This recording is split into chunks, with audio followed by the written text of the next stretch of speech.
পাত্রদা নিজেও একজন শিল্পী জগতের মানুষ এবং তাদের ভালোবাসায় কিন্তু আজকে দেখতে পাচ্ছেন ওনারা খুব সুন্দর একটা সঙ্গীত করেছে, যেটা উনি যখন র্যালিতে যাবেন বা কোনো মিটিং হবে সেই জায়গায় কিন্তু এই সংগুলো প্লে করতে পারবে। তো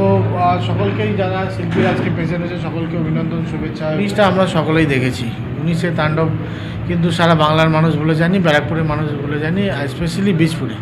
বীজপুরে যেভাবে আমাদের যিনি এখন চেয়ারম্যান রয়েছে শুভঙ্কর ঘোষ, ওনার বাড়িতেও কিন্তু যেভাবে বিজেপির যারা কর্মীরা ছিল কীভাবে আশ্রয় পড়েছিল এবং যিনি সাংসদ ছিলেন আর এখন আবার সেই বিজেপির সাংসদ, মানে যিনি একবার এই দলে থাকে আবার অন্য দলে যায় নিজের বেনিফিটের জন্যে মানুষকে যে প্রবলেমে ফেলে সেটা আমরা সকলেই দেখেছি। এবং আমরা চাই না যে বাংলার যে কালচারাল হেরিটেজ আছে সেটা নষ্ট হোক, এবং ব্যারাকপুরের মানুষও কিন্তু সেটা আশা করেনি। অনেক আশা ছিল যে উনি হয়তো জিতে মানুষের জন্য কিছু করবেন, বাট